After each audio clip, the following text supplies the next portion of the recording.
Hey guys, so we've been looking at linear relationships, which are these relationships between two variables. So what we're going to do today is we're going to consider what we call the gradient. So what the gradient is it is a measure of slope, and it tells us explicitly the change in y for a 1 unit increase in x.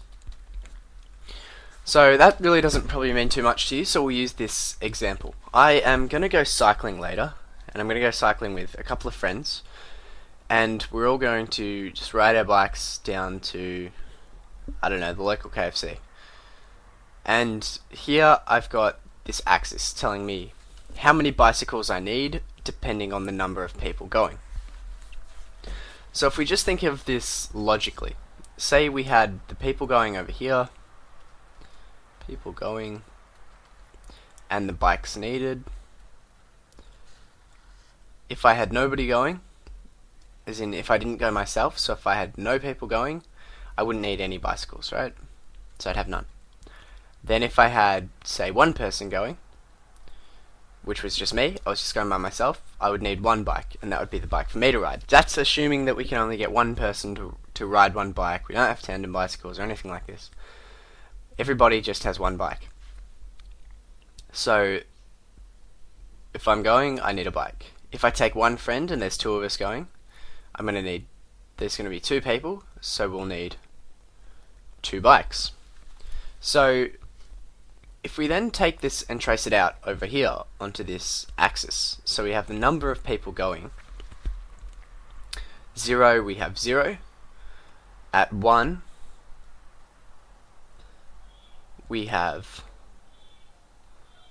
one person going. One person going, and we need one bike. So we have 1 and 1. Then if we have two people going, we need to have two bicycles. And if we have, say, 3 people going, we're going to need 3 bicycles. So we'd have 3 people and 3 bicycles. So we'd kind of get this perfectly linear relationship. Oops, I missed that completely. Kind of have this perfectly linear relationship coming out that way. And it's basically that for every person going, we need one bicycle.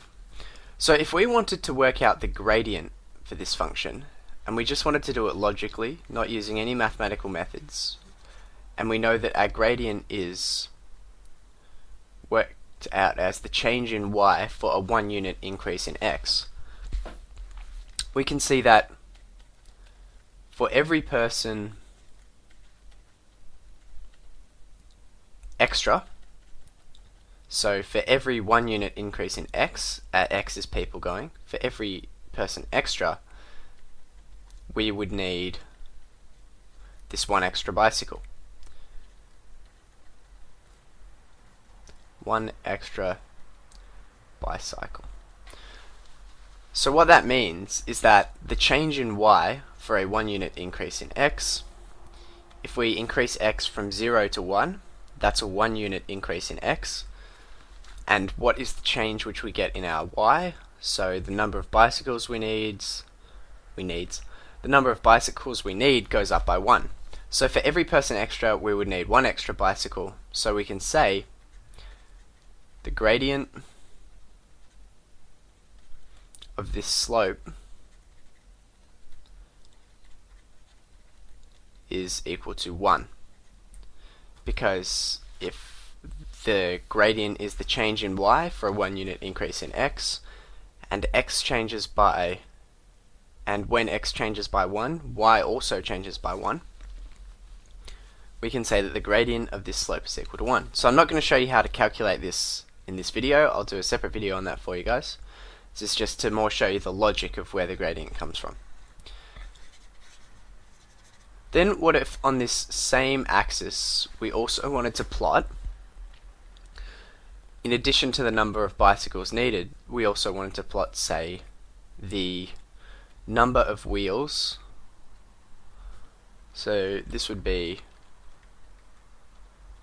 people going still,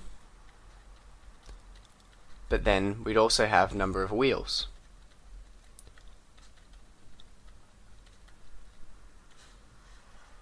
So if we've got one person going, if we've got no people going, there are no bicycles, so there are no wheels.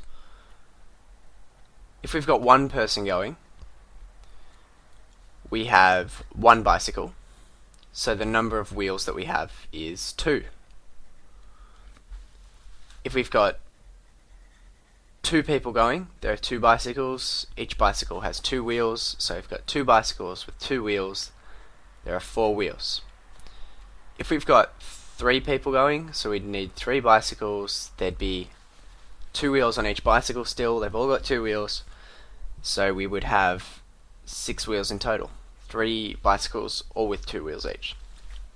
So if we want to plot this again, just down here on the same axis, we'd say that if we had no people going, we would have... So if we had no people going, we would have still no wheels. So no people going, there would be no wheels. Just like this up here. No people going, no wheels. But if we have one person going, this time we've also got, say, this axis now has wheels on it. So if we have one person going, we have 2 wheels. If we have 2 people going, we have 3 wheels. 3 wheels. If we have 2 people going, we have 4 wheels. So we go up here to 4. Because each bicycle has 2 wheels. And if we have 3 people going, we have 6 wheels. So this forms, again, a perfectly straight line which goes up through here. But what you can notice is that it is different to the first line which we plotted. So the first line which we plotted had a slope of 1. If we remember that, because for every extra person we needed 1 extra bicycle, so this first line had a slope of 1. And with gradient, we'll sometimes denote slope as m. So the slope, or the gradient, is equal to this m. And I guess m might be for measure of slope. I've never really worked out where it came from. But with this new line, this number of wheels we have going, if we have 1 extra person going, we've got 2 extra wheels. 1 extra person going, 2 extra wheels. So, if 1 extra person goes, there are 2 extra wheels. So if we're looking at this change in y for a 1 unit increase in x, y in this case is our wheels. So for the number of people going, if we have a 1 unit increase in people, so we have 1 extra person going, there's going to be a 2 unit increase in our y, because our y is wheels in this case. Ignore this number of bicycles for this instance. So if 1 extra person goes, there are 2 extra wheels, and if slope is the change in y for a 1 unit increase in x, then our slope will be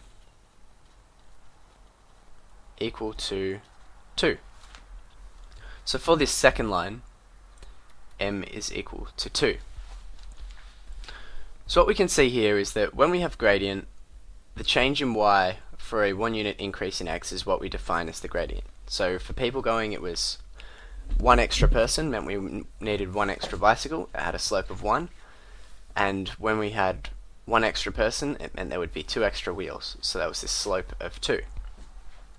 And this is kind of important to highlight this property, that when you have a steeper gradient, so when there is a steeper gradient,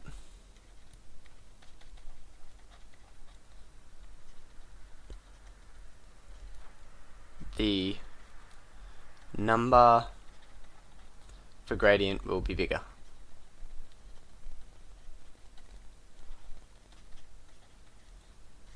So you can kind of see that in this example. This slope here is much steeper, so it's closer to this vertical axis. So this slope is more flat, this slope is steeper. And m equals 2